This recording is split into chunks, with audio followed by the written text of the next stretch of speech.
বিসমিল্লাহির রহমানির রহিম। প্রিয় শিক্ষার্থীরা, রংপুর সরকারি সিটি কলেজের পক্ষ থেকে তোমাদের শুভেচ্ছা। কোভিড-19 কারণে আমাদের সম্মানিত অধ্যক্ষ মহোদয়ের নেতৃত্বে আমরা অনলাইন ক্লাস চালিয়ে যাচ্ছি। তার ধারাবাহিকতায় রসায়ন একাদশে ইতিমধ্যে বেশ কিছু ক্লাস সম্পূর্ণ হয়েছে। আমি আজ একটি নতুন অধ্যায় শুরু করতে যাচ্ছি। আবারও তোমাদের অভিনন্দন। আমি নাজমুন নাহার, সহকারী অধ্যাপক রসায়ন, রংপুর সরকারি সিটি কলেজ, রংপুর। আমার অনলাইন ক্লাসে তোমাদের স্বাগতম। আমাদের আজকের আলোচিত অধ্যায় ল্যাবরেটরির নিরাপদ ব্যবহার।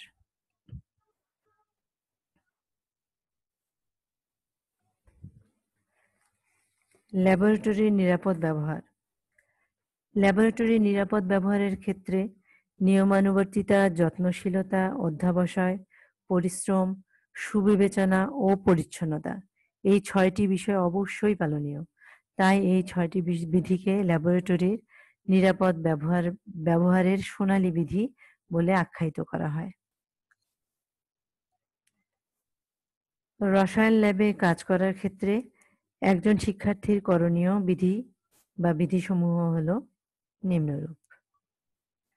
প্রথমত, ল্যাবে ঢিলাঢালা জামা ও স্যান্ডেল পরে প্রবেশ না করা, কেটস বা চামড়ার জুতা পরা, জামা বা ইউনিফর্মের উপর অ্যাপ্রন পরা, মাথার চুল বাঁধা ও অলংকার পরিধান করা, নিরাপত্তা চশমা ও হ্যান্ড গ্লোভস ব্যবহার করা, ল্যাবে সংশ্লিষ্ট শিক্ষক বা প্রদর্শকের নির্দেশনা ছাড়া একা কোনো পরীক্ষা নিরীক্ষা না করা, এক টেবিলের জিনিস অন্য টেবিলে না নেওয়া এবং যেখান থেকে জিনিস নিয়ে ব্যবহার করা হবে তা কাজ শেষে আবার যথাস্থানে রেখে দেয়া। তা না হলে তোমার পরবর্তীতে কেউ যদি ওই জিনিসটি সেখানে খোঁজ করতে যায়, সে সেখানে গিয়ে আর তা পাবে না এবং তাতে বিশৃঙ্খলা দেখা দিবে। এরকম অ্যাসিড নিয়ে যখন কোনো কাজ করা তখন খুব সাবধানে কাজ করতে হবে, যাতে তা শরীরের কোনো অংশে লেগে না যায়, বা নাড়ুনি বা ড্রপার দিয়ে ব্যবহার করতে হবে। অসাবধানতাবশত যদি শরীরের কোনো অংশে অ্যাসিড বা ক্ষার লেগে যায়, তাহলে সেই স্থানে প্রচুর ঠান্ডা পানি ঢালা, গ্যাস লাইনের চাবি নিজে না খুলে শিক্ষকের সাহায্য নেওয়া বা যে প্রদর্শক থাকবে তার সাহায্য নেওয়া, যেমন বুনসেন বার্নারে আগুন জ্বালানোর সময় নিরাপদ দূরত্ব বজায় রাখা, কোনো কিছু তাপ দেওয়ার ক্ষেত্রে সংশ্লিষ্ট শিক্ষকের সাহায্য নেওয়া, যাতে কোনো ধরনের দুর্ঘটনা না ঘটে। এছাড়া ধারালো জিনিসপত্র, ভাঙা কাঁচ, সিরিঞ্জ, ছুরি, কাঁচি ইত্যাদি ব্যবহারের ক্ষেত্রে অবশ্যই সাবধানতা অবলম্বন করতে হবে। সর্বোপরি ল্যাবের কাজ শেষ হলে তাড়াহুড়ো না করে ব্যবহৃত যন্ত্রপাতি পরিষ্কার করে ভালোভাবে সাবান দিয়ে হাত ধুয়ে তারপর ল্যাব ত্যাগ করতে হবে। এই নিয়মগুলো একজন শিক্ষার্থীর রসায়ন ল্যাবে অবশ্যই পালনীয় বিধি। ল্যাবরেটরিতে ব্যবহৃত পোশাক। একজন শিক্ষার্থীর ল্যাবরেটরির নিরাপদ ব্যবহারের প্রথম শর্ত হলো উপযুক্ত পোশাক পরিধান করা। ল্যাবে কাজ করার উপযুক্ত পোশাক হলো অ্যাপ্রন, নিরাপদ চশমা, পায়ে মোজাসহ কেটস বা চামড়ার জুতা এবং হাতে হ্যান্ড গ্লোভস ব্যবহার করা। অ্যাপ্রন বা ল্যাব কোট। ল্যাবে সাধারণত সুতি বস্ত্রের তৈরি 3/4 হাতা, অনেক ক্ষেত্রে ফুল হাতাও হতে পারে, ল্যাব কোট ব্যবহার করা হয়। এই কোট তৈরিতে যে সমস্ত উপাদান ব্যবহৃত হয় তা হলো প্লাস্টিক বা রাবার, কিটন ও উল। প্লাস্টিক বা রাবার ক্ষয়কারক বা অন্যান্য রাসায়নিক পদার্থ থেকে সুরক্ষা প্রদানের জন্য এটি ব্যবহার করা হয়। কিটন উড়ন্ত বস্তুসমূহকে ত্বকের সংস্পর্শে আসা থেকে রক্ষা করে। উল উল জাতীয় জিনিস ছিটকে পড়া কণা, মৃদু অ্যাসিড এবং ধূলিকণা থেকে শরীরকে রক্ষা করে। এরপর আসি নিরাপত্তা গ্লাস। চোখ একটি সংবেদনশীল অঙ্গ, এটা আমাদের সবারই জানা আছে।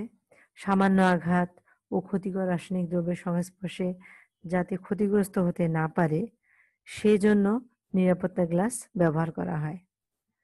নিরাপত্তা গ্লাস শূন্য পাওয়ারের হালকা ও দৃঢ় স্বচ্ছ প্লাস্টিক দ্বারা বিশেষভাবে তৈরি চশমা, যা চোখ ও চোখের আশেপাশের স্থানগুলো ঢেকে রাখে, যা সাধারণ চশমা দ্বারা সম্ভব হয় না। তোমরা যদি একটু খেয়াল করো তাহলে লক্ষ্য করবে সাধারণ চশমার দুই পাশে ফাঁকা থাকে, পুরো চোখের সম্পূর্ণ অংশটা কভার করতে পারে না। এই জন্য ল্যাবরেটরিতে এই বিশেষ নিরাপত্তা চশমা ব্যবহার করা হয়। মাস্ক মাস্ক সম্পর্কে আমরা এই কোভিড-19 কারণে অনেক বেশি সবাই জেনে গেছি। এই মাস্ক আমাদের কি উপকার করে, কি অপকার করে, এর ব্যবহারের কি সুবিধা। তারপর ল্যাবের ক্ষেত্রে আমরা মাস্ক ব্যবহার করব।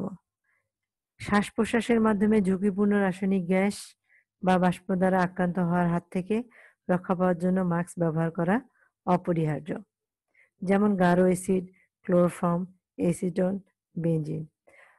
তোমরা জেনে থাকবে যে গাঢ় অ্যাসিড যদি নাকের মুখের কাছাকাছি যায়, নিঃশ্বাসের মাধ্যমে এর ব্যাপার আমাদের মধ্যে ভিতরে চলে যেতে পারে। ক্লোরোফর্মস একই রকম, যদি নিঃশ্বাসের মাধ্যমে আমাদের ভিতরে প্রবেশ করে অনেকে জ্ঞান হারিয়ে ফেলতে পারে। এই জন্য মাস্ক ব্যবহার করা উচিত। মাস্ক ব্যবহার না করলে যে সকল সমস্যার সম্মুখীন হওয়ার আশঙ্কা বেশি থাকে তা হলো প্রচন্ড মাথা ব্যথা হওয়া, শ্বাসকষ্ট হওয়া, চোখে পানি আসা, বমি বমি ভাব হওয়া ইত্যাদি।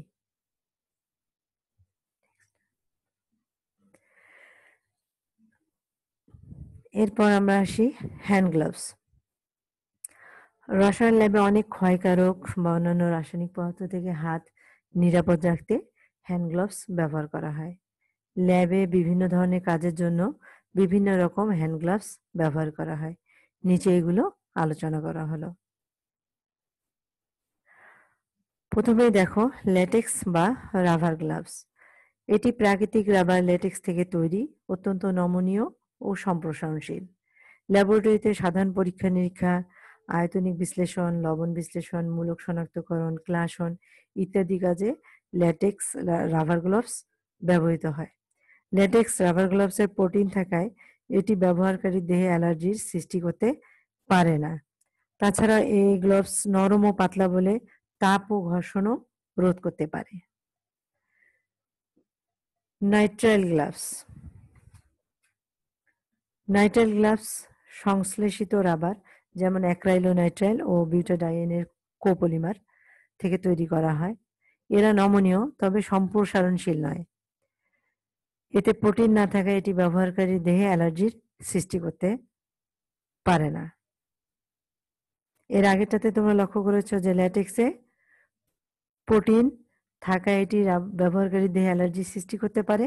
এখানে দেখো প্রোটিন না থাকায় এটি অ্যালার্জি সৃষ্টি করতে পারে না। নেক্সট আমরা আসি পিভিসি গ্লাভস। পিভিসি গ্লাভস সংশ্লেষিত পিভিসি প্লাস্টিক থেকে তৈরি করা হয়। এরা নমনীয় তবে সম্প্রসারণশীল নয়। এরা জীবাণু সংক্রমণ ও বৈদ্যুতিক শক রোধ করে এবং তাপ ও ঘর্ষণ রোধী। জিটেক্স গ্লাভস। জিটেক্স হলো ফাইবার কাঁচ দ্বারা তৈরি বিশেষ ধরনের বস্ত্র বা ফেব্রিক যা উচ্চ মাত্রার তাপ কুপরিবাহী, ঘর্ষণ ও বিদ্যুৎ প্রতিরোধী। এরপর আমরা আসি প্রাকৃতিক রাবার গ্লাভস। ক্ষয়কারক উপাদান থেকে রক্ষার জন্য এই জাতীয় গ্লাভস ব্যবহার করা হয়। এছাড়া এটি বৈদ্যুতিক শক প্রতিরোধক গ্লাভস। গ্লাস সামগ্রী ব্যবহারের নিরাপদ কৌশল। আমরা জানি ল্যাবরেটরিতে বিভিন্ন ধরনের গ্লাস সামগ্রী ব্যবহৃত হয় এবং এগুলো ব্যবহারের ক্ষেত্রে আমাদের একটি বিশেষ কৌশলী হতে হয়। ল্যাবরেটরিতে ব্যবহৃত গ্লাস সামগ্রীগুলো হলো কি? Beaker, test tube, funnel, conical flask, measuring flask, measuring cylinder, wash বোতল, বুরেট, পিপেট, রেজেন বোতল, শীতক, এছাড়া বিভিন্ন ধরনের মাপন চোং, তা আমাদের যে ডিজিটাল ব্যালেন্স সবই তো ম্যাক্সিমামই গ্লাস ওরিয়েন্টেড। দেখে নিই আমরা এটি ব্যবহারের কৌশলগুলো।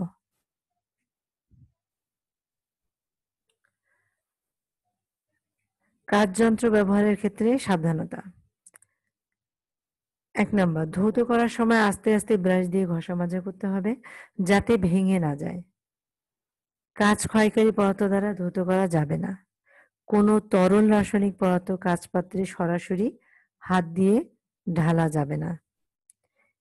কাঁচপাত্রসমূহ ভেঙে গেলে কাঁচ টুকরাগুলো দ্রুত ডাস্টবিনে ফেলতে হবে। ল্যাবরেটরিতে গ্লাস সামগ্রী ব্যবহারের নিরাপদ কৌশল। কোনো কাঁচ সামগ্রী ব্যবহারের পূর্বে দেখতে হবে এতে কোনো ফাটল বা ধারালো তল বা অমসৃণ সূচালো প্রান্ত আছে কিনা। কাঁচ যন্ত্রটি ত্রুটিমুক্ত অর্থাৎ এর তাপ সহতা ও চাপ সহ্য করার ক্ষমতা জেনে নিতে হবে। কাঁচ ক্ষয়কারক রাসায়নিক পদার্থ যেমন গাঢ় কস্টিক সোডা, কস্টিক পটাশ, ক্ষারযুক্ত সাবান ইত্যাদি কাঁচ পাত্রে নেওয়া যাবে না বা এগুলো দ্বারা কাঁচযন্ত্র ধোয়াও যাবে না। কাঁচযন্ত্রসমূহকে ক্ষারবিহীন detergent, chromic acid, rectified spirit দিয়ে পরিষ্কার করে নরম তোয়ালে দ্বারা মুছে বাতাসে শুকিয়ে নিতে হবে। এছাড়াও মনে করো কাঁচযন্ত্রের বিভিন্ন অংশ সংযোগের সময় অতিরিক্ত বল বা চাপ প্রয়োগ করা যাবে না। প্রয়োজনে সংযোগস্থলে গ্রিজ বা গ্লিসারিন ব্যবহার করতে হবে। আবার আমরা জানি অনেক কাঁচযন্ত্রের মুখে কর্ক, ছিপি বা ফিলার লাগাতে হয়। সেগুলোকে আমরা ক্ল্যাম্পের সাহায্যে স্ট্যান্ডের সঙ্গে আটকাতে পারি যাতে অতিরিক্ত চাপ পড়ে সেগুলো ছিটকে না যায় বা ভেঙে না যায়, আটকানোর সময় পড়ে না যায়। কাঁচযন্ত্রকে স্থানান্তরের সময় আমরা উপর থেকে না ধরে মাঝখানে এবং প্রয়োজনে তলায় হাত দিয়ে ধরবো যাতে ভারী কিছুর সঙ্গে আঘাত লেগে অনেক সময় বেখেয়ালে পড়ে না যায়। আবার আমরা লক্ষ্য রাখবো যে কখনো উত্তপ্ত কাঁচযন্ত্রকে হঠাৎ করে ঠান্ডা পানি বা বরফের মধ্যে প্রবেশ করে শীতল করতে যাব না। তাহলে কি হবে? অতিরিক্ত ঠান্ডা এবং গরমের কারণে কাঁচযন্ত্র ভেঙে যেতে পারে। কাঁচযন্ত্রে কোনো তরল পদার্থ গরম করার সময় আমরা দেখব যাতে ধীরে ধীরে তাপ দিই। অ্যাম খুব দ্রুত তাপ দিলে অনেক সময় আমাদের কাঁচযন্ত্র ভেঙে যেতে পারে অথবা সাধারণ গ্লাস দামে সস্তা হয়। তাপ দেওয়ার জন্য বোরোসিলিকেট গ্লাস বা পাইরেক্স গ্লাস আমরা ব্যবহার করতে পারি। এভাবে আমরা ল্যাবরেটরিতে যখনই কাঁচের যন্ত্র বা কাঁচ সামগ্রী ব্যবহার করব এই সাবধানতাগুলো আমরা অবশ্যই মেনে চলবো। তা না হলে আমাদের যেকোনো ধরনের দুর্ঘটনার সম্মুখীন হতে পারে যা আমাদের সবার জন্যই হানিকারক। কারণ ল্যাবরেটরিতে অনেক ধরনের কেমিক্যাল থাকে, রিয়েজেন্ট থাকে যেগুলো তার মধ্যে অনেকগুলো আছে বিস্ফোরক যেগুলো এই দুর্ঘটনার কারণে বিস্ফোরণ ঘটাতে পারে। এজন্য ল্যাবরেটরিতে গ্লাস সামগ্রী ব্যবহারে অবশ্যই আমাদের কৌশলী হতে হবে এবং এই কৌশলগুলো মেনে চলতে হবে। আজ এই পর্যন্তই। পরবর্তী ক্লাসে তোমাদের সাথে আবার দেখা হবে। ততক্ষণ পর্যন্ত তোমরা ভালো থাকো, বাসায় থাকো এবং তোমাদের পড়াশোনা চালিয়ে যাও। ধন্যবাদ।